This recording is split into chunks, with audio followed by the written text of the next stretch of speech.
मित्रांनो, तुम्हाला माहीत आहे का, गुहागर तालुक्यातील 12 गाव व 12 कोंड अशी प्रवास करणारी एकमेव पालखी म्हणजे श्री झोलाई देवीची पालखी. चला तर बघूया हा प्रवास. जय देवी माते की जय. गावात गाजतो या आई पालखी तुझी खांद्यावर घेऊन तल्लीन होतो या.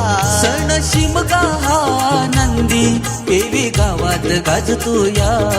आई पालखी तुझी खांद्यावर घेऊन तल्लीन होतो या.